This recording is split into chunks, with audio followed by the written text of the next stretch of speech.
On va parler de muscles aujourd'hui.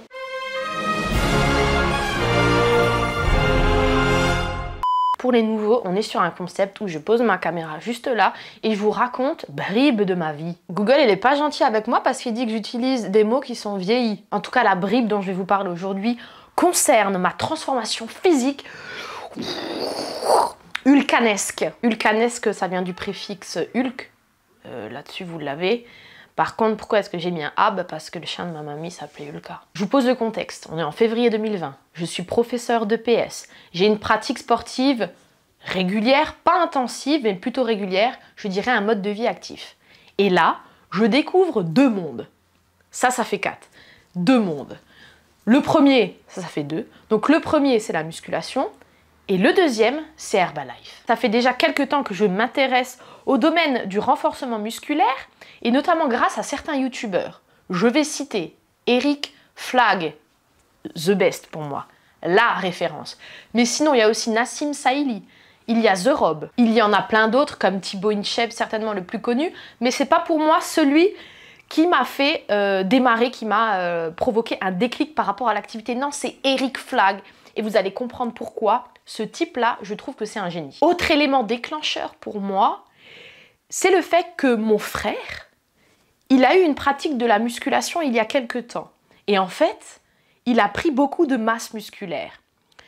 Haut du corps, bras. C'est vraiment flagrant, hein. Je veux dire, ça se voit. Et en fait, j'ai une passion pour ses triceps, qu'on se le dise. Et au fait, ça s'est généralisé. J'ai eu une passion pour les triceps en général. Et je me suis dit, j'aimerais beaucoup avoir des triceps, vous l'avez compris. Et donc, du coup, je me suis dit, eh ben ok, on va tester un programme de renforcement musculaire en volume pour essayer de modeler, comme de la pâte à modeler, ce bras. Je vais parler normalement, rassurez-vous. Ok, donc on est en février 2020. Il y a Eric Flagg qui me titille d'un côté, il y a Herbalife de l'autre qui me permettrait peut-être dans mon imaginaire de m'aider dans cet objectif. En plus de ça, vous savez un peu ce qui s'est passé, hein, en mars 2020, confinement. Ok, on a plus de temps. Donc, pourquoi pas commencer? Mardi 11 février 2020, c'est aujourd'hui que démarre l'expérience. Dans un premier temps, je vais vous dire comment est-ce que moi j'ai opéré pour atteindre mes objectifs, tu vois, avec le scalpel et tout ce qui va avec. Et dans un deuxième temps, je vais vous dire, est-ce qu'il y a eu des choses qui étaient indispensables? Par exemple, est-ce que les produits Herbalife ont été indispensables ou est-ce que c'est autre chose qui a fait que? Ok, on y va. Alors, la première chose que j'ai faite, bien entendu, c'est que j'ai acheté une balance impédance-mètre. La balance impédance-mètre, c'est la balance qui va calculer ta composition corporelle. Donc, c'est-à-dire le pourcentage de masse graisseuse, le pourcentage de muscles, l'eau et tout ce qui compose en fait ton poids. Il y a les os aussi, par exemple. J'ai déjà fait une vidéo de comparaison sur les balances impédance-mètre du type Tamita que tu peux avoir chez toi et des autres balances qui coûtent entre 1000 et 3000 euros qui sont plutôt à but professionnel. Donc si vous voulez en apprendre plus sur ce sujet, n'hésitez pas à cliquer. Le lien est dans la description si j'ai pas oublié. Alors là, j'ai pris des petites notes parce qu'en fait, ce que j'ai fait, c'est un Excel. Moi, il y a 2 ans, j'avais déjà en tête de faire une vidéo YouTube sur les résultats de ma transformation physique. J'ai fait quelques vidéos où, par exemple, je me prenais en train de me peser sur la balance. Maintenant, on va se peser. 0 LB, je peux y aller. 61,1 kg. Des vidéos où je me prenais en train de réaliser mon check du matin. Des vidéos où je me prenais en train de discuter devant la caméra.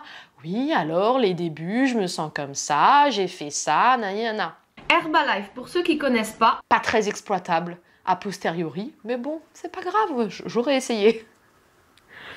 Et donc, sur mon Excel, le 11 février 2020, d'après les résultats de ma balance Tanita, je faisais 61,1 kg. 61,1 kg. 27,6% de masse grasse. 42 kg de muscles. Voilà, c'est les seules choses que vous devez retenir. On va pas aller davantage dans les détails. De toute façon, on s'en fiche du poids de mon ossature. On est plutôt d'accord. Ok. Donc ça, c'est la base. C'est comme, tu vois, toujours l'évaluation diagnostique, parce que si tu sais pas d'où tu pars, comment est-ce que tu veux évaluer des progrès? On est bien d'accord, on va pas faire un cours de pédagogie. Ensuite, donc je vous ai dit, moi, c'est Eric Flagg qui a été ma référence. Donc du coup, je suis allée sur sa chaîne YouTube. Et il a fait 2 vidéos qui pour moi sont marquantes et très utiles. Première vidéo, c'était programme prise de masse.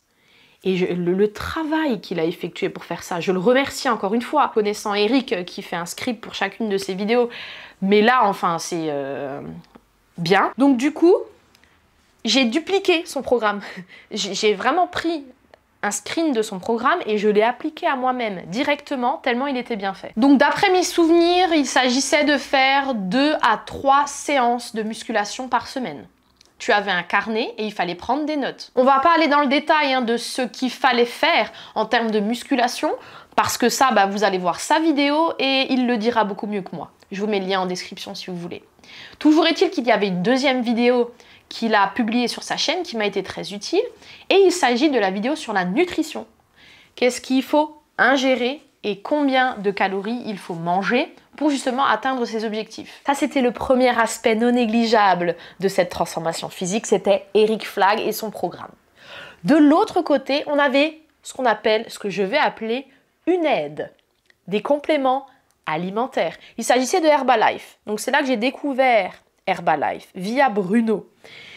Si vous ne connaissez pas Bruno ni Herbalife, je vous invite à aller voir les 2 premières vidéos que j'ai faites sur Herbalife. J'espère que j'en ai pas fait 3. Non, je crois que c'était bien 2. Pareil, je vous mets les liens en description. Ce sont des vidéos qui vous ont beaucoup plu et ça, je comprends. Parce que moi aussi, quand je me suis lancée dans Herbalife, j'avais besoin d'avoir des réponses à des questions. Après, j'ai fait ma propre expérience et du coup, j'ai mes réponses. Mais je vous aide à trouver les vôtres. Donc, allez-y franchement. Et si je fais ça, c'est aussi pour continuer à répondre à vos questions. Est-ce que Herbalife a vraiment un intérêt dans la prise de masse musculaire? Est-ce qu'on peut s'en passer ou non? Ok. Donc on avait Herbalife et du coup, moi je consommais un repas. Au petit déjeuner, je vais prendre ces 2 boissons-là. Donc le premier, c'est mélange pour boisson protéinée et le deuxième, c'est une boisson nutritionnelle. On va dire que 1/3 de mon apport calorique, c'était du Herbalife. Herbalife a un peu changé mes habitudes dans le sens où, avant, moi, ce que je faisais, c'était un petit déjeuner, un déjeuner et un dîner. Là, j'étais petit déjeuner Herbalife. Et lui, Herbalife m'a instauré des collations à 10 h, collation à 15 h. Parce qu'en fait, le substitut de repas du matin, il est hypocalorique, il y a peu de calories. Donc du coup, on va avoir besoin d'un petit peu plus de calories à certains moments de la journée. Écoutez, au début, je me sentais très bien. Ça m'allait très bien. Surtout que arrête de bégayer. Je prenais une autre habitude en termes d'activité physique, un autre rythme. Et mon corps, donc du coup, il y avait une espèce de nouveauté, il devait s'adapter. Et vraiment au début, j'avais beaucoup de sensations. De la dopamine, le circuit de la récompense. Je me sentais bien, beaucoup de bien-être en fait au quotidien. En plus pour les musculeux dans la salle, vous savez bien que quand on est débutant, les progrès, on les voit très vite. Et qu'est-ce que c'est motivant. Alors attention, quand on parle de progrès, c'est surtout en termes d'exécution du mouvement et en termes de charge à soulever qu'on peut augmenter un peu plus rapidement. Par contre, je ne parle pas des progrès visibles physiquement. Les progrès visibles physiquement, typiquement grossir, ça c'est qu'au bout de 3 mois. Donc déjà, il faut un petit peu s'accrocher. Si c'est que ça notre objectif premier et qu'on s'arrête au bout d'1 mois, on sera tout le temps déçu. Okay. En plus, rappelez-vous, moi j'avais cet objectif de prendre des biceps et des triceps, de prendre du bras quoi. Et donc du coup, je me rappelle avoir demandé à mon frère de prendre une cordelette, de faire le tour de bras et de mesurer ça au début pour après justement voir l'évolution. Et vous savez pas quoi? J'ai perdu ces notes. Je suis une génie. Comme ça, je suis une génie. Et comme ça aussi. Bref, j'ai cherché partout. Moi qui me note tout dans des Excel, des Word, des notes de téléphone. J'ai regardé dans ce téléphone, j'ai regardé dans mon ancien téléphone, j'ai regardé dans mes documents, pardon, dans mon livre d'or, partout. Je n'ai pas trouvé. Je suis triste. Alors du coup, il va falloir que vous me croyiez sur parole. Vous me croiririez, pour parler bien français. Parce que, au bout de, effectivement, je ne sais plus, c'était 3-4 mois, eh bien, il a refait mon tour de bras et j'avais pris, je ne sais plus, c'était 2 ou 3 cm de tour de bras. Ça me paraissait énorme. Et j'étais tellement contente, ok? Donc tout ça pour vous dire que les progrès, je les ai eus. Alors je me suis tenue, hein. Je me suis astreinte à ces 2 à 3 séances de musculation par semaine, avoir une alimentation propre, avec des écarts de temps en temps, hein, des tacos de temps en temps, hein. Bah, j'ai continué mes vidéos YouTube. Ça, il n'y a pas de souci, tout est une question d'équilibre, mais ce n'est pas le sujet de la vidéo. Moi, en tout cas, j'ai fait les choses plutôt correctement, je pense, et j'ai eu des résultats. Il y a une petite limite, mais je le dirai en fin de vidéo. Et si je ne l'ai pas dit, vous me le rappelez, hein, s'il vous plaît. J'espère que je vais y penser quand même. Alors, pour que vous me le rappeliez, ce sera une limite en termes de qu'est-ce que j'aurais aimé avoir aussi comme changement physique et que je n'ai pas eu. Et si je ne le dis pas à la fin, vous me le dites. Tu l'as déjà dit, Josiane. Bon, on va arrêter le bonnet là pour la fin de la vidéo. Non, on va remettre le bonnet. Donc vous voyez, vous avez compris que les premiers mois, on va dire les 6 premiers mois, c'était une pente ascendante. Je progressais régulièrement. Et après, il s'avère qu'au bout de, je sais pas, 7-8 mois, je consommais un petit peu moins d'Herbalife. Jusqu'à après, ne plus consommer du tout d'Herbalife au bout de 1 an et demi. Eh bien, vous savez quoi? Ma courbe est restée la même. J'ai continué à progresser comme ça en DAB, tu vois, en Usain Bolt. Donc, première conclusion, les produits Herbalife ont été une aide, mais à mon avis plus d'ordre mental, mais elle n'a été en rien un élément essentiel, indispensable au niveau des marqueurs physiques. Rassurez-vous, hein, je vous donnerai d'autres arguments par rapport à l'utilité de prendre des produits Herbalife ou pas, mais après, en milieu fin de vidéo, tu vois. Là, tout de suite, on va se plonger un petit peu dans le Excel que j'ai créé, parce que moi, régulièrement, ben, je prenais mon poids. Parce que ça vous motive aussi de monter sur la balance et de vous dire, ok, tous les efforts que j'ai investis là, cette semaine, ce mois-ci, ces 3 derniers mois, voilà le résultat. Il est là le résultat. Et quel a été le résultat? Ben, vous êtes en train de le voir à l'heure actuelle. Je vous ai fait 3 belles courbes. La première, c'est mon poids. Et qu'est-ce qu'on observe? Punaise, on se croirait au collège ou au lycée, tu sais, études de documents. On observe que, malgré que ce soit pas forcément linéaire, mais oui, parce que je suis une femme et que j'ai mes cycles menstruels et que j'ai mes hormones et que j'ai la vie et que voilà.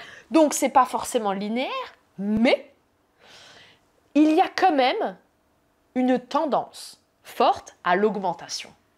Donc, j'ai pris du poids. Et là, il y en a qui vont se dire « Oh, je vais prendre peur. Pourquoi je prends du poids? C'est parce que la société veut. Étant une femme, je devrais maigrir jusqu'à perdre mes os. » Attention, hein, second degré vers même 18e degré. Deuxième courbe, et qui là va nous rassurer direct. Pourcentage de masse grasse. Et là, on voit que c'est l'inverse. Donc, c'est-à-dire qu'au début, comme je vous l'ai dit, j'étais plutôt à 27%. 2 ans après, j'étais à 25%. J'ai perdu 2%. Donc, tendance décrescendo, comme dirait l'homme pâle. J'ai perdu du gras, pourtant j'ai pris du poids. Que s'est-il passé? Eh bien, j'ai pris du muscle.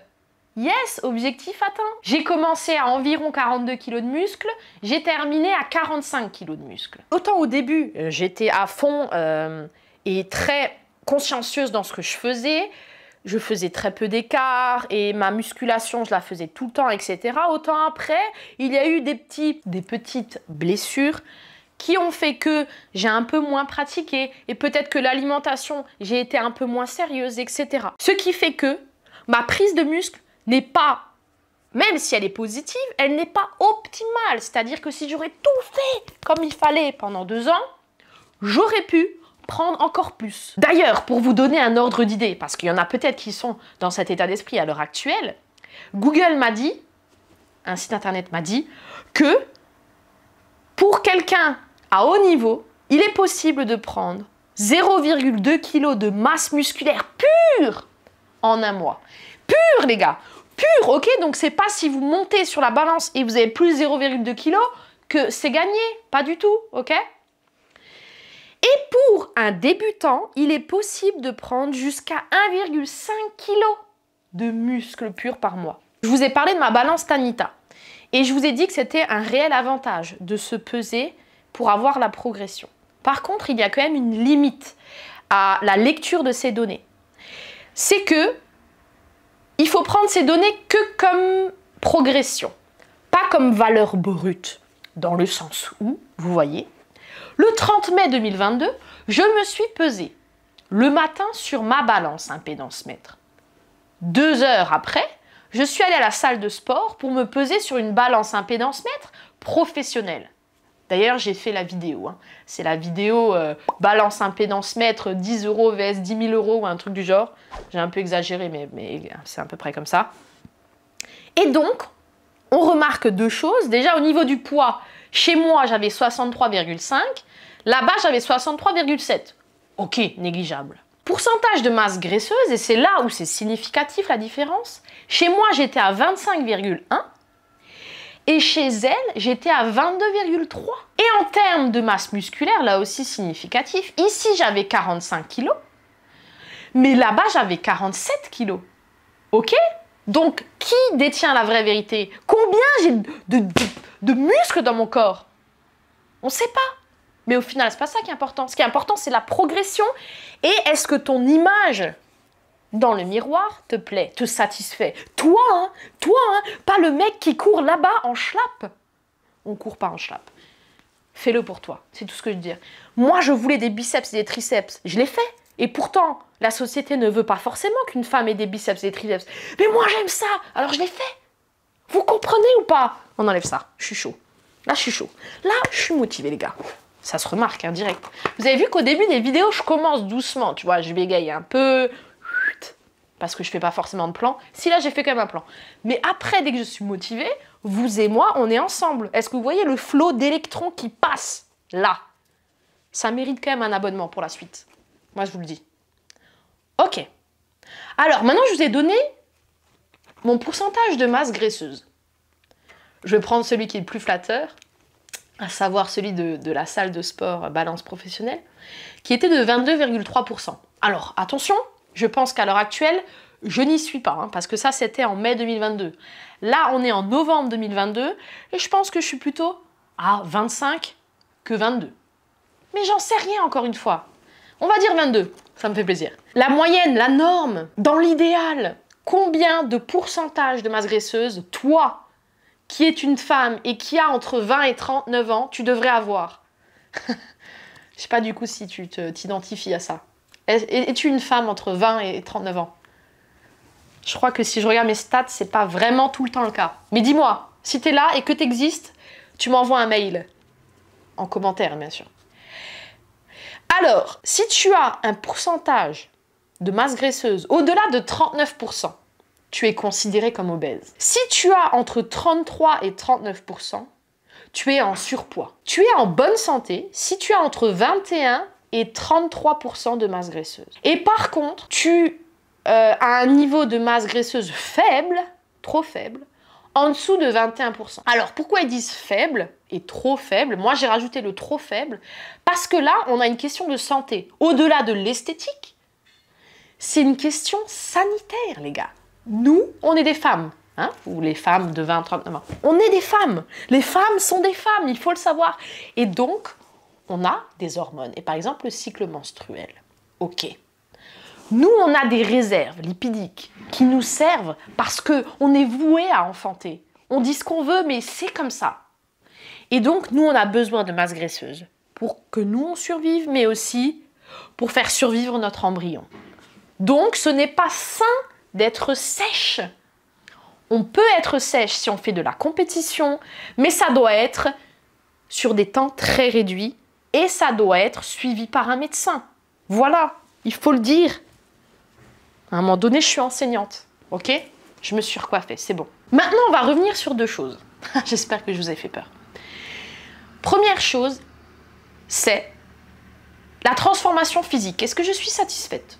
Ok. Alors, je vous l'ai dit, déjà un petit peu, mais du coup, j'ai été satisfaite parce que j'ai pris des bras. Ce que je remarque aussi sur les photos de avant-après, avant, typiquement, enfin maintenant, hein, quand je regarde ça, je dis « Ah, j'étais une crevette, en fait. » Enfin, pas une crevette, mais dans le sens où tu vois que ma carrure, ici, là, la largeur de mes épaules, les trapèzes et tout, j'étais beaucoup plus menue. Regardez-moi ces pecs. Pas de pecs. Et donc ça se voit sur les photos, c'est... Tu vois ce que je veux dire? Un peu plus, là j'exagère un peu, je fais du bruit et tout parce que Hulkamania, mais j'étais plus fine. On va faire les biceps. Attention. Maintenant je suis plus épaisse. Est-ce que c'est bien ou c'est pas bien? Je sais pas. Moi ce que je voulais de base c'est ça, mais forcément j'ai pris après des épaules et des trapèzes. Ça me dérange pas trop, mais honnêtement, j'aimerais pas être davantage énorme. J'ai pris des jambes aussi, hein, parce que même si j'avais cet objectif de bras, il faut toujours travailler en équilibre. Parce que sinon, on ressemble à un triangle. C'est pas l'idée de ressembler à un triangle. Donc, punaise, ça m'a déconcentrée. Donc, j'ai travaillé aussi mes jambes. Et donc, j'aime aussi bien mes quadriceps. J'aime mes fessiers. Je trouve que c'est... J'aime bien avoir une certaine densité musculaire parce que c'est plutôt ferme au toucher. Ok, c'est cool, on s'en fiche. Mais par contre, là où je vous ai dit la limite d'avant que vous deviez me rappeler, ça y est, j'y pense, c'est qu'en fait, moi, ce que j'aurais aimé, par contre, c'est avoir un ventre plus plat. Ça, je n'ai pas eu. Et je crois qu'en fait, moi, à part m'affamer pendant plusieurs semaines, je n'arriverai pas à ça. Parce qu'il s'avère que mon corps stocke, dans un premier temps, en priorité, au niveau de mon ventre. Vous voyez, ça c'est les femmes. Nous, on prend tout ici, là. D'accord? Donc, quoi que je fasse, j'aurai ça. À part m'affamer et du coup n'être pas dans un quotidien sain, c'est comme ça. Donc, maintenant, j'ai juste à l'accepter. C'est tout. Maintenant, Herbalife. On va finir là-dessus quand même. Parce que c'est pour ça que vous avez cliqué sur la vidéo. Pas que, hein, j'espère que c'est pour le haut jaune aussi. Herbalife. Non, non et non. Ce n'est pas indispensable. Mais pas du tout. C'est utile et sympathique pour des questions pratiques. Ça rime, oh elle est forte. Pourquoi? Parce que le matin, quand vous n'avez pas le temps, quand vous n'avez pas besoin de réfléchir, vous avez votre chèque, tac, tac, tic, tic, un peu de flocons d'avoine, un fruit, et hop là, et c'est parti, toute la semaine, c'est comme ça. Et le deuxième avantage, c'est que c'est bon au goût. C'est pas la table, comme dirait l'autre. Et donc, il y a un goût de reviens-y. Par contre, j'aimais des petites limites par rapport aux édulcorants. Moi, j'ai cru ressentir un espèce de sentiment de dépendance. Mais encore une fois, c'est ultra subjectif et c'est assez flou dans ma tête. Comme ça, je le sens, mais voilà, j'ai pas des preuves concrètes. Ok. Maintenant, là où c'est pas indispensable, c'est que je pense, très honnêtement, hein, avec une honnêteté intellectuelle sans pareil, que si j'avais commencé la musculation et que je n'avais pas consommé les produits Herbalife, j'aurais tout de même progressé et j'aurais tout de même atteint mes objectifs. Je suis vraiment désolée de vous l'apprendre et je crois que ça aurait été plus simple pour vous que je vous dise le contraire, à savoir que Herbalife est magique et que je n'ai rien fait si ce n'est m'allonger sur un tapis pour prendre du muscle et consommer Herbalife. Mais non, ça n'est pas le cas. Dites-moi si vous, avec Herbalife, vous avez l'impression que ça a changé votre vie. Alors, honnêtement, hein, pas Marina, oui ça a changé ma vie, est-ce que tu veux m'acheter un produit? Pas du tout, hein. J'ai 2 ans d'Herbalife, c'est pas à moi qu'il faut dire ça. Mais j'aimerais un partage d'expérience honnête comme je le fais tout le temps sur cette chaîne YouTube parce que nous, on est là pour les autres. Toi, tu es là pour les autres. Moi, je suis là pour toi. Et honnête, on est tous pareils. Et de toute façon, la vérité, elle sort toujours. Donc, autant la dire tout de suite. Je vous fais un gros bisou. N'hésitez pas à liker. On disait ça en 2010. La bise à Josiane Balasco.